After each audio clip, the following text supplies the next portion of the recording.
Saya berikan satu amalan, tapi tolong catat baik-baik ya. Ini rahasia antara kita saja. Tolong jangan dibagi orang ya.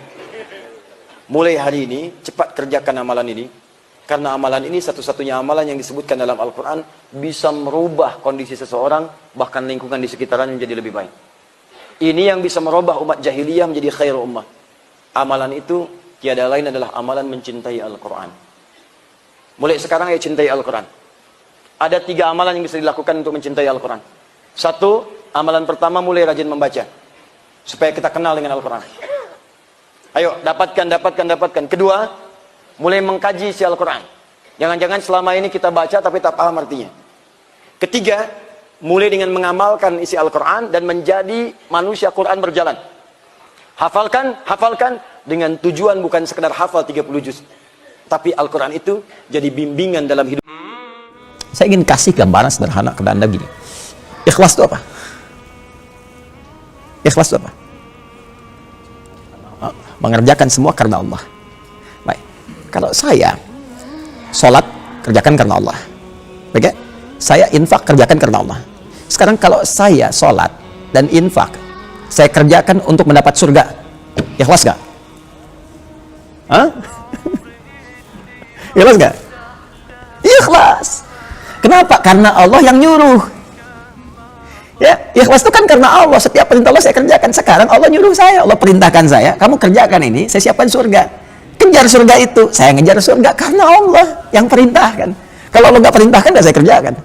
Maka turun ayat Quran surah ketiga Ali Imran ayat 133. Wasari'u ila maghfiratin min rabbikum wa jannatin arduha as-samawati wal ardu 'iddatil muttaqin. Bergegas engkau introspeksi diri, evaluasi dengan baik, dan berharaplah dapat surga nanti di akhirat. Ya, berusaha, berharap dapat surga. Aku siapkan seluas langit dan bumi. Gimana cara dapatnya? Aku siapkan untuk orang takwa. Nih, amalnya begini. Alladzina yunfiquna fis sarai wad dharra, yang gemar infak, diam-diam atau nyata. Wal kadhiminal ghaidha, tahan amarah. Kalau diprovokasi, jangan cepat respon, baca dulu lihat. Wal afina 'anin nas, maafkan manusia, mungkin nggak tahu berbuat salah. Wallahu yuhibbul muhsinin. Banyak tuh. Allah mencintai orang baik. Ya? Ayat Quran surah 3 ayat 133 sampai 134. Nah, ini ketika saya lakukan, saya berinfak, kata Allah suruh dapat surga. Saya berinfak untuk dapat surga seluas langit dan bumi. Ya, saya sholat, saya tahan amarah untuk dapat surga seluas langit dan bumi. Saya ibadah untuk dapat surga, itu ikhlas. Ya, kenapa disebut ikhlas? Karena Allah yang perintahkan. Walaupun tingkatan keikhlasannya ada tahapan nanti. Ada di atasnya lagi, saya terserah Allah. Yang penting Allah ridha. Ya? Yang penting Allah ridha. Mau dikasih surga yang bagaimanapun, yang penting Allah ridho. Mau nggak dikasih pun, yang penting Allah ridho. Dan mustahil kalau Allah ridho nggak ngasih surga. Yang penting Allah ridho. Nanti Anda temukan di Quran surah ketiga Ali Imran ayat 14 sampai 15-nya itu. Ya, zuyyina lin-nasi hubbus syahawati minan nisa'i wal banina wal qanatir minal muqattarati dan seterusnya, gitu kan? Nah, sampai Anda temukan di kalimat ridha Allah, disebut lagi di Al-Maidah nanti, ya, di ayat yang kedua nanti, ya. Ridha. Kalau sudah ridha, nanti ketika pulang kepada Allah, maka turunlah Quran surah 75 ayat 22 sampai 23. Wujuhun yawma idzin nadhirah ila rabbiha nadhirah. Ada orang-orang yang di akhirat diberi kesempatan melihat keagungan Allah dengan mata kepala sendiri. Berbinar wajahnya gembira. Berbinar. Kenapa? Bukan karena surganya yang akan diberikan, tapi kesempatan menatap Allah yang telah memberikan ridha kepadanya.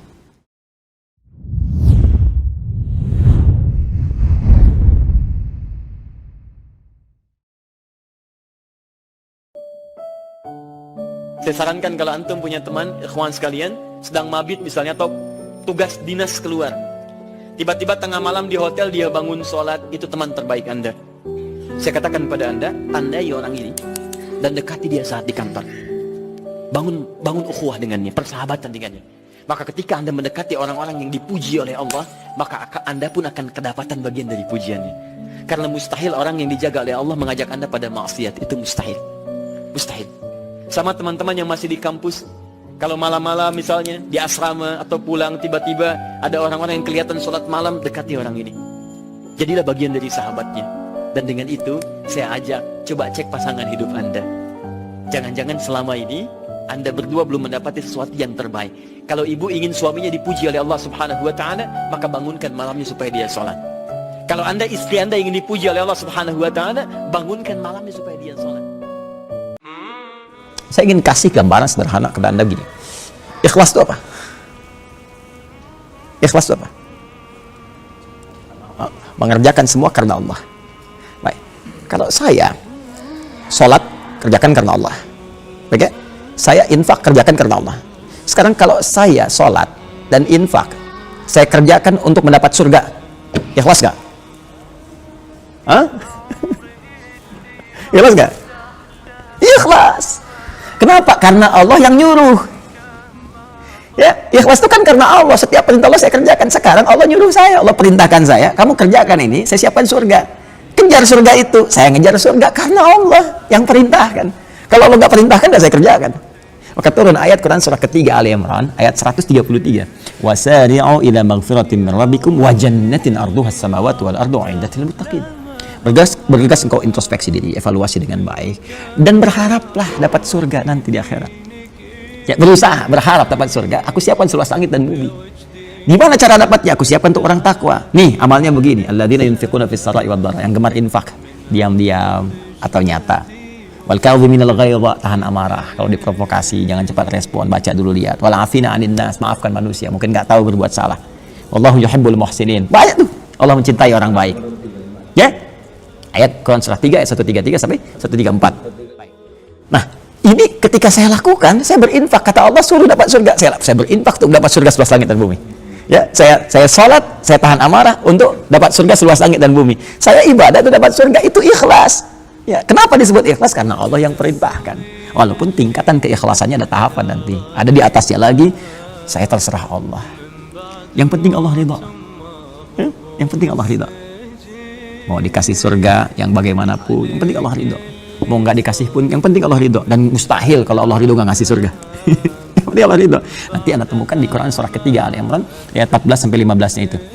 Ya, zuyyina lin-nasi hubbus syahawati minan nisa'i wal banin wal qanatir minal muqattarati, dan seterusnya, gitu kan? Nah, sampai Anda temukan di kalimat ridha Allah, disebut lagi di Al-Maidah nanti, ya, di ayat yang kedua nanti, ya. Ridha. Kalau sudah ridha, nanti ketika pulang kepada Allah, maka turunlah Quran surah 75 ayat 22 sampai 23. Wujuhun yawma idzin nadhirah ila rabbiha nadhirah. Ada orang-orang yang di akhirat diberi kesempatan melihat keagungan Allah dengan mata kepala sendiri. Berbinar wajahnya gembira. Berbinar-binar. Kenapa? Bukan karena surganya yang akan diberikan, tapi kesempatan menatap Allah yang telah memberikan ridha kepadanya.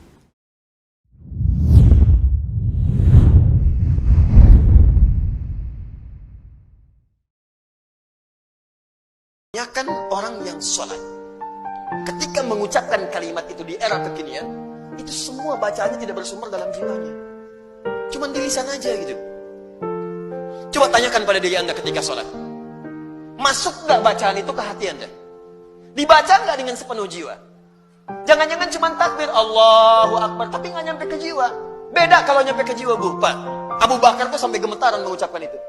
Allahu Akbar. Lisan berkata Allah Maha Besar. Fikiran menerjemahkan Allah yang paling agung.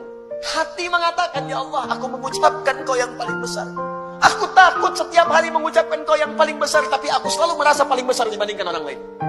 Sombong dengan orang lain. Merasa angkuh, yang paling hebat dibandingkan yang lainnya. Merasa yang paling tinggi. Sementara setiap hari aku katakan Kau yang paling besar. Lisan berkata Allah yang Maha Besar, tapi selesai sholat merasa yang paling bagus sholatnya.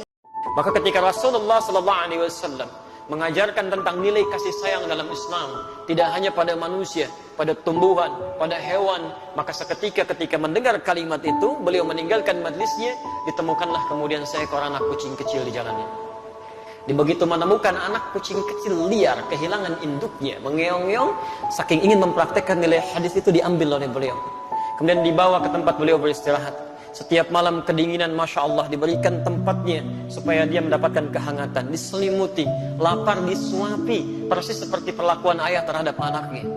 Satu ketika dibawalah anak kucing kecil ini berjalan dan berpapasan dengan Rasulullah SAW.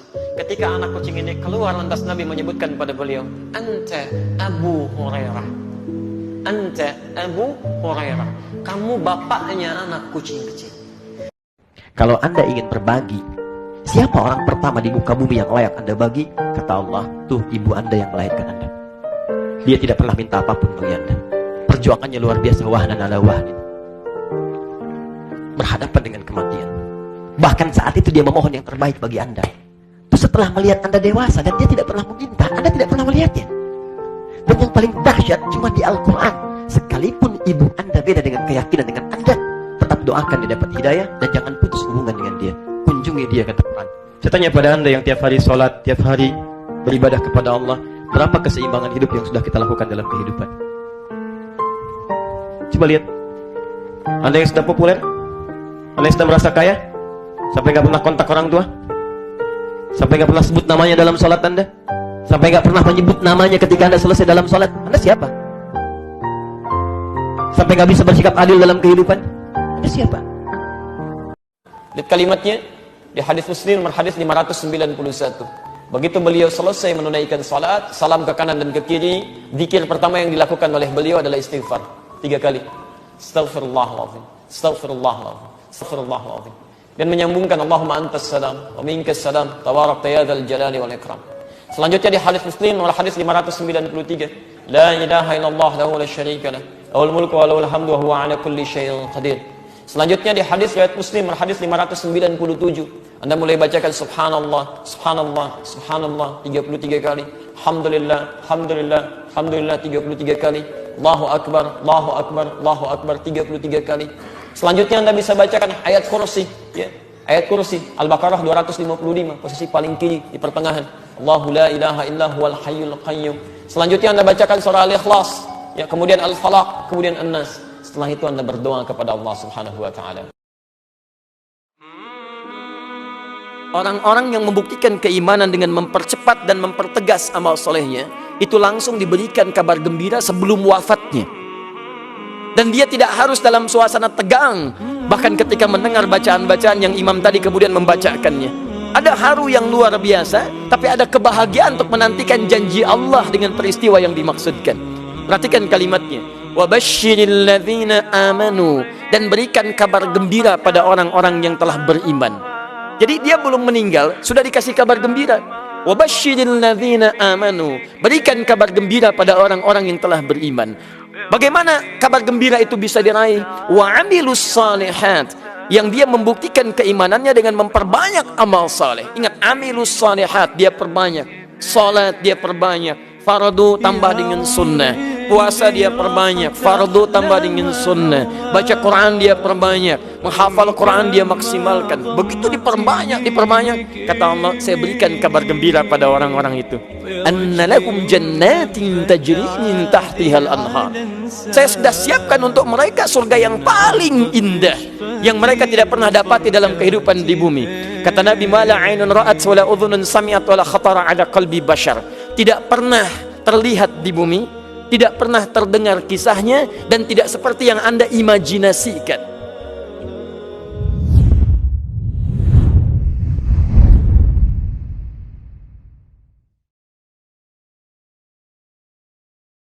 Dan setiap di ilmu hadis itu gini, setiap ada anak meriwayatkan hadis, maka sebagai penghormatan bagi orang tuanya, nama anak itu akan dihilangkan, yang disebut nama orang tuanya.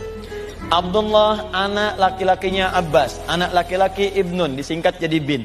Abdullah bin Abbas, ditutup Abdullahnya, disebut Ibnu Abbasnya.